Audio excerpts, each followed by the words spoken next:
Just one day is left until the Mercedes-Benz unveils the EQC.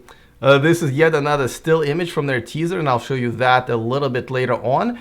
It is a big deal. It's happening in Sweden. I'm supposed to be there right now, probably at some coffee shop getting ready for the unveiling, but I already had commitments in San Francisco for the TechCrunch Disrupt.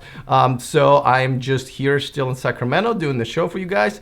That's perfectly fine. And by the way, if you are an electric car enthusiast, what a month this is going to be, starting with this. So I'm going to talk about that. Quite a few interesting other news that I wanted to share with you guys. So let's get going right now.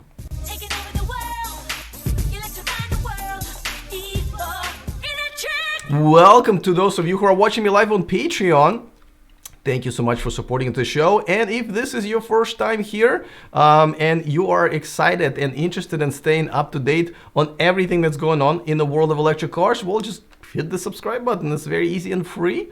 That way you don't miss anything moving forward. All right, well, let's talk about this. And so Mercedes has been teasing quite a few videos, and this is one of the probably better ones that is still from them. This is what the concept looked like. This is what they actually the actual car is going to look like. I think overall it looks pretty good. Here is their latest teaser that came out today. I'm assuming that's the last one. At this point, really, besides showing us the actual car, I think they showed us everything they could. And the funny thing, they're so much into their own teasers. They actually came up about the making the video where everything is dark and hidden by making a behind the scenes video where everything is dark and hidden. And here's that one. As you can see, it's like, you see how we hide everything with the lighting and the angles? Well, we're gonna tell you about it by hiding everything behind. It's funny, but they're well produced, and they're definitely teasers. We're like, I can't see that anymore. Damn it. So I'm excited. Overall, I think we kind of know what it's overall going to look like. I'm gonna bet on a pretty good looking SUV. Now the question is, how big of a deal is it going to be? For people like me and the enthusiasts, welcoming another real player into the game is definitely awesome. I mean, there's Audi e-tron and quite a few other cars coming out, but this one's going to have a 250-mile range. Oh, that's not pretty at all. This one's going to have a 250-mile range. The acceleration is decent. I think it's under 5 seconds or around 5 seconds, 0 to 60. Overall, this is going to be a real Mercedes with a real electric car range, and I just welcome this new player on the scene. The question is, the production starts next year. Are they going to produce enough of these? Are they going to actually advertise it, like Nissan Leaf, for example, just straight up saying, hey, this is the future? Or are they going to hide it like Chevy with their Chevy Bolt, right? I really hope it's the first. I hope they're really going to embrace this. And I really hope, Mercedes has enough of the fan base to embrace the car and at least try it out, and I think they're going to be happy. So that's pretty cool. But let's talk about the other unveiling, where I am going to go in I believe it's in the middle of September, and cover that for you. But before that, let me remind you that this show and this channel is sponsored by Evanex, the aftermarket accessories for Tesla. There's a discount code in the description of this video. Grab it, save yourselves a few bucks. My Tesla is full of those accessories, so I love that brand, and that's where they're sponsors. All right, Audi with e-tron all-electric SUV is started production today in Brussels, which is a big deal, right? Remember when the Model 3 production started? I was like, oh my God, this is awesome. Well, this is one of those awesome moments for Audi. This is a pretty creepy picture, I have to say, that they released on their press side. Excuse me, sir. Your headlight is showing. You might want, okay. Yeah, I don't know what. Out of all the, we're just about to unveil the car. This is probably the most awkward one. Maybe they should hire somebody making those videos for Mercedes. I think that one looks so much better. But yeah, so. This is a little bit an upskirt shot of the e-tron. I think we also kind of know what the car's going to look like, even though they've been driving it around in camouflage. Also, 250-mile range. But they're going to be selling them pretty much as soon as they're, obviously rolling out of the production line.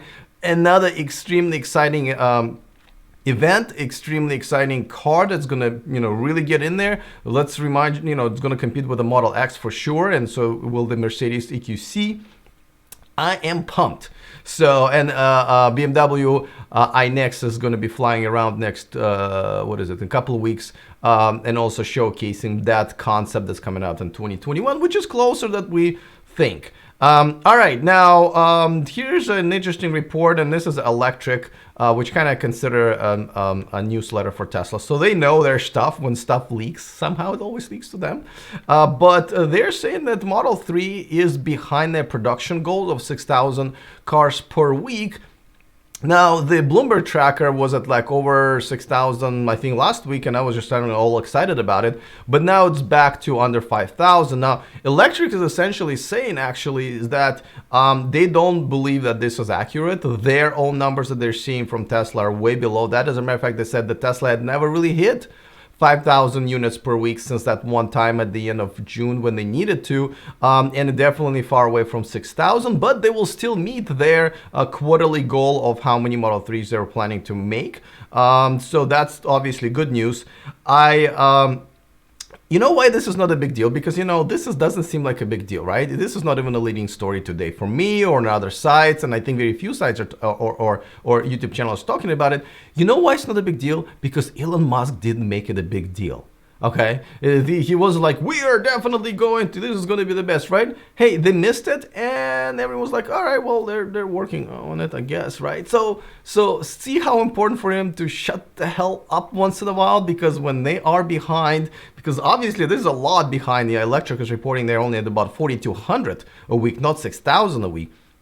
No one really is screaming and yelling about it, including myself.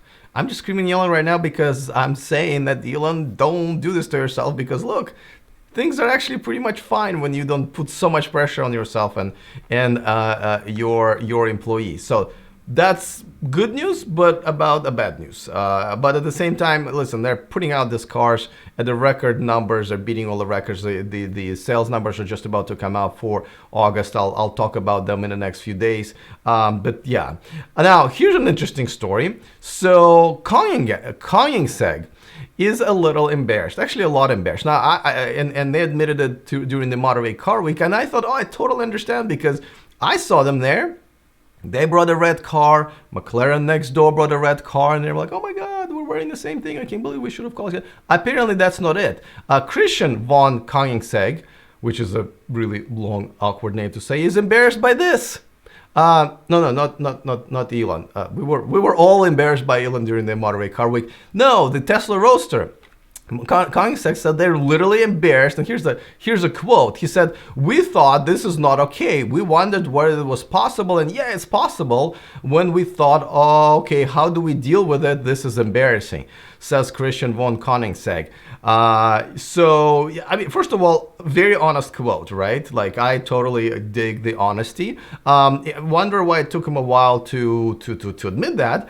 But at the same time, listen, some people are doubting the Tesla being able to produce this. Or just in general ability to produce good electric cars like McLaren. But this guy is basically saying, hey, listen, we got to catch up. And I think this is what drives the rest of the industry to actually do better. Instead of kind of calling Tesla out and saying, oh, it's not possible or whatever, I'm looking at you, Mercedes, just say, hey, listen, they did better than us and we want to catch up. Now, just so you know, Koenigsegg does have an electric powertrain on some of, I believe on their latest, I'm not really big on hypercars, but I believe they have it on the range is about like 20 miles or whatever, but they are moving forward to the electric powertrain future, so good for them. Hopefully they will at some point be able to fully switch to all electric cars, which kind of brings me to Rimac and the interview with Mate Rimac. I have posted it on my channel on Saturday. Mate Rimac obviously is the CEO and founder, so that was a pretty good interview. Check it out. I have another video that I posted yesterday. This is me at the Polestar with a Polestar 1 prototype, also on Monterey Car Week. There will be other videos from a Monterey Car Week coming. I think I have 2 or 3 more still to release. So stay tuned for that. Just like I said, this Wednesday, Thursday, and Friday, I will be moderating 3 different panels at the TechCrunch Disrupt. This is just one of the panels, and look at the people on there. Director of Head of Product of Alexa Auto, the VP of Technology, Center of North America of Bosch, VP of Byton and Intelligent Car Design, and Taekyon CEO, who used to be CIO of Tesla. I mean, I'm getting nervous. I gotta tell you, I gotta moderate this panel, but there will be more. So if you guys are there, check it out. I will be trying to videotape it as well and put some of the snippets here on this channel. So I'm very excited, and I will probably just put out one of the Monterey Car Week videos instead of me doing this live show, because I will be in San Francisco. But on other days, I think I can still do the live show, so I'm excited about that. All right, let me acknowledge some new Patreons. First of all, Carolina Scolari, thank you so much for becoming a Patreon. Now you can watch me live, do these videos live, and also after this, I do a quick segment called the Extra Miles. This is just for my Patreons, where we kind of chat live and I tell you guys a little bit some of the behind the scenes stuff and some of my personal stuff. Sometimes you want to know. I don't know why, but I'll tell you. I'm an open book. And also John Emerson also became a Patreon. Welcome, John. Thank you for supporting the show. If you want to support the show, you see right here, patreon.com/for electric. You get all of these benefits, and you get to support the show, which I really appreciate. So thank you so much for that, guys. All right, so let's move on to the comment of the day.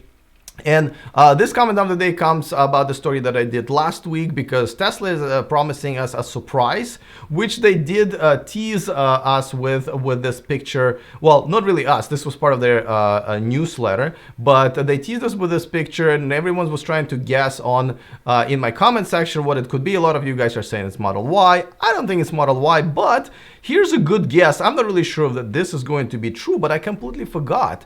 Look, Soy H basically says, how about maybe it's a Tesla app store? And I completely forgot that, one of the things when I was buying the Tesla Model S in 2012, I was one of the first 3,000 people to own one. One of the biggest hopes I had was that Tesla will have an app store like an iPhone or, Android and so forth. And all these amazing developers will be able to make this car even better by putting the apps there. Now, I know it's much more restrictive, and I'm sure there will be laws and regulations on, just third-party people just throwing apps on, that will control a car, obviously, and the security reasons and so forth.